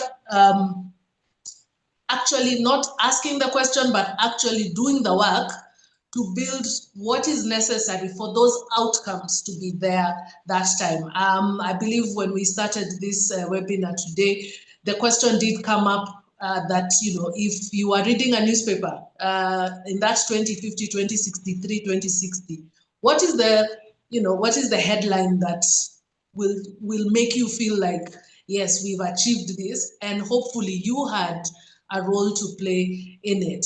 And so a lot of what we all need to do between now and the year we have chosen is we actually have to first identify what is the work itself, the outcome itself, and then build the structures going forward to make sure that then we achieve it. And a simple example is that if you want your child to be a university graduate, you then just must prepare them mentally, psychologically, physically, feed them well, take them to the correct school, discipline them so that they're an upright standing student.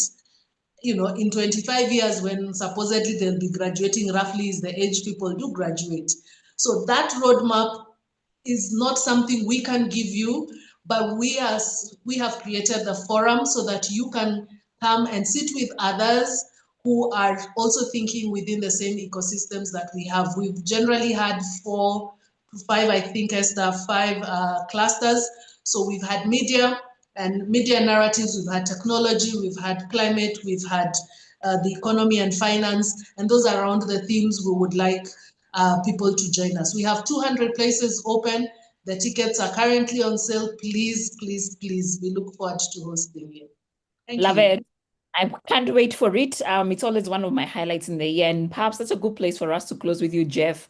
When you think about creative economy, 25 years from now, what is some things that you hope that we, as we meet and explore possibilities, should spend some time on? And I think you started with the conversation with a possibility that I like about tax rebates.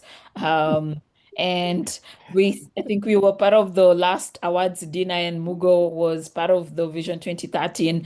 And he was the Director General for the Vision 2030 and was part of the creative economy ideation then. I think we must celebrate him for that.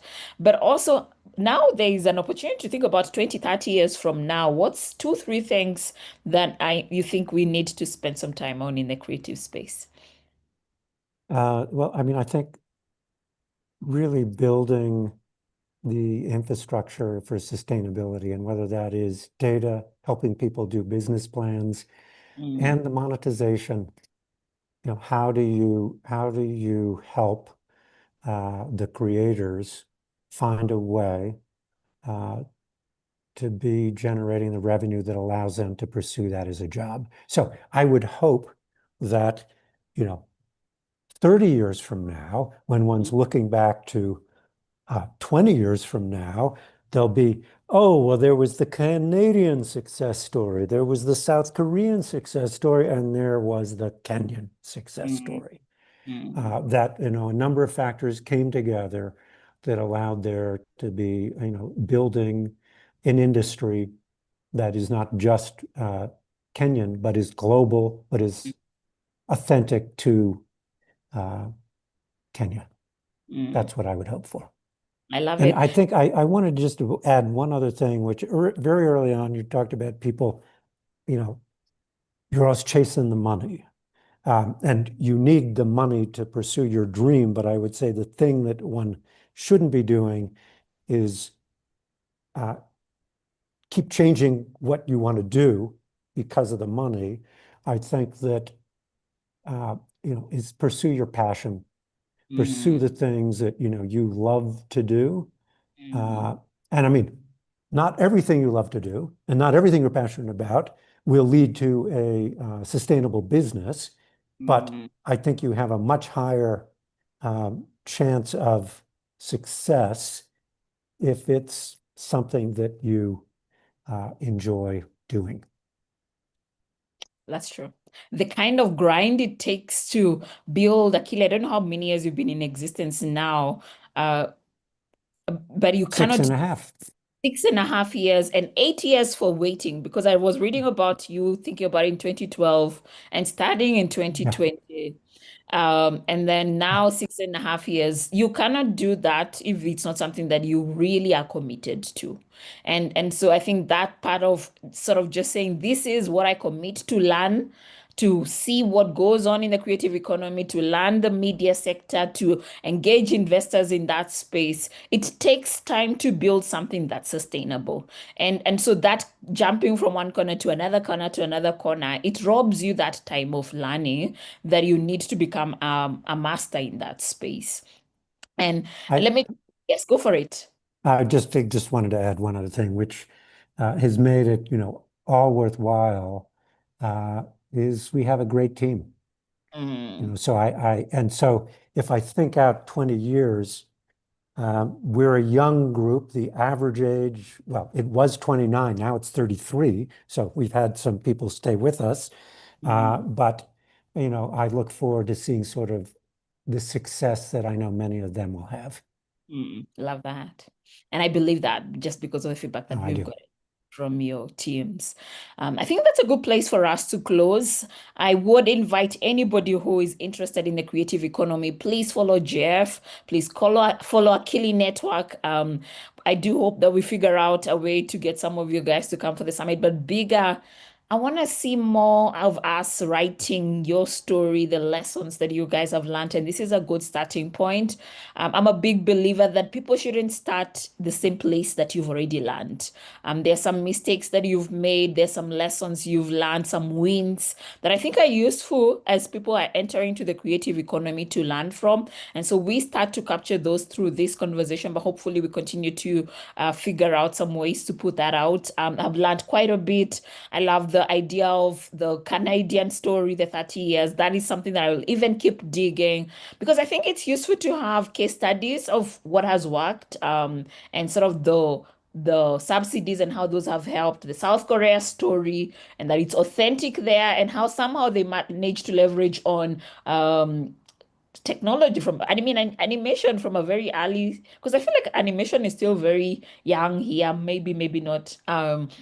There's a South Korea story that I had there. There's a whole story around how to raise the capital that enables your venture to keep growing and seeing different spaces for capital. There's a story that I had around thinking through the strategy and sort of putting together a 10-year strategy and the plan for that, and how that has enabled Akili to have a starting point that you're working with. There's a story I've had around being agile, and yes, there's what you're doing right now, but there's a possibility of TV, there's a possibility for digital, there's a possibility for other things, and the verticals that are keeping on coming. So there's quite a bit that I think we've covered today. I want to give Kara an opportunity to share her last thoughts, and then we close. And Jeff, if there's anything else you would love to share, this is the last round. And then for the rest of us, we will take a photo together. We love to take a photo after each dialogue. So please don't leave. We want to take a photo of us in this fast and build futures around the creative economy. Carol, some last thoughts? Sorry, I was about to start speaking in mute. I think that the last thought I have for us is largely to think about what it is we present to every investor. quite critically and truly to carry forward the revenue models you've talked about. And it is okay to have 4, 6, 9 models that feed into the different spaces. I think we are stuck with that I must have one, and that becomes the one I run with, or I cannot fundraise again because I fundraised the last round. So we just must keep going at it, because then everybody who is investing their money has their own ultimate goals, and those goals may not align with yours. So you want to keep your business up to 2050, 2063. They only have money to give you up to next year. So are you going to take it, or are you going to walk away from it? And that question, you need to be able to answer it honestly. I think there's a lot of honesty work we need to build in all the work that we do at a personal level, at a corporate level. I think that's important. Thank you.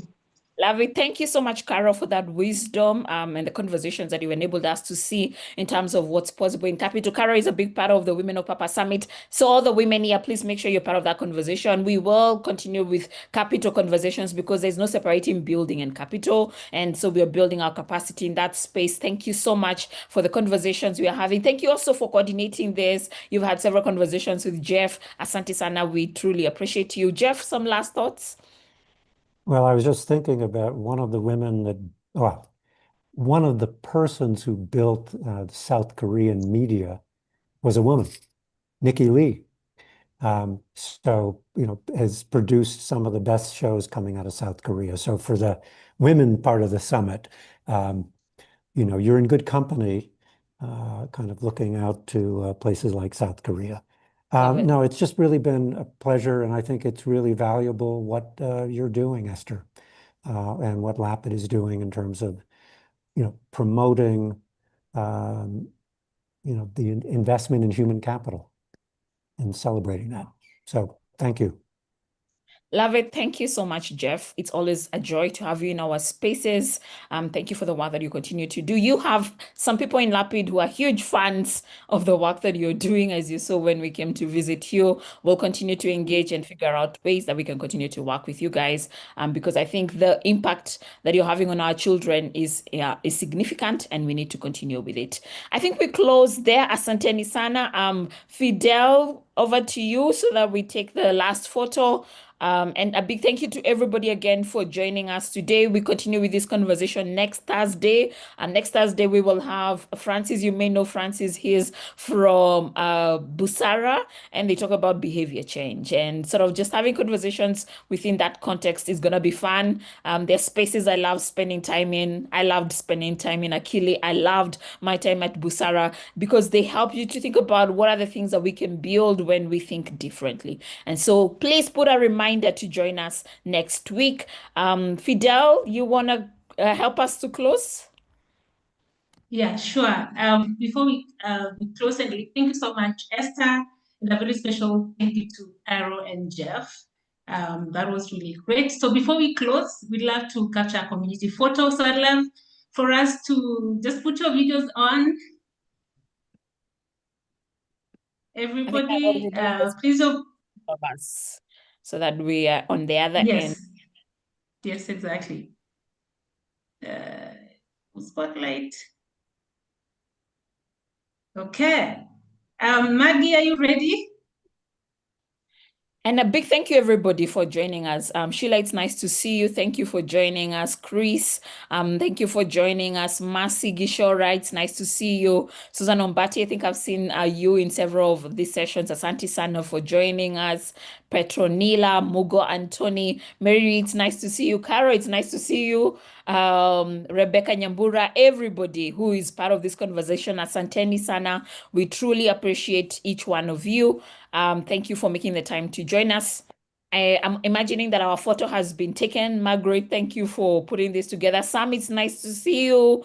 I'm just spending this time looking at people's Tess, thank you for joining us. I'm seeing quite a number of people who've been part of this space before. Please join us again next week as we have this conversation. We will not do more announcements. I think I will close with a word of prayer, and we can close because also time is really gone. Father, we honor you. We bless you for the conversations that we've had this evening, Lord. We don't take them for granted. Thank you because of the opportunities that you're opening our minds to. Father, thank you because of the investment that you're making into our minds and into the possibilities that we can create, Lord. We honor you greatly. We bless you for the work that went into putting this together. Thank you because of even the work that Akili is continuing to do and the impact that they're having within our children, Lord. We ask that you continue to lead us and that you continue to expand us. And that, Father, bigger than that, Lord, give us ideas, give us the discipline to be able to build. We honor you and we bless you. In Jesus' name we pray.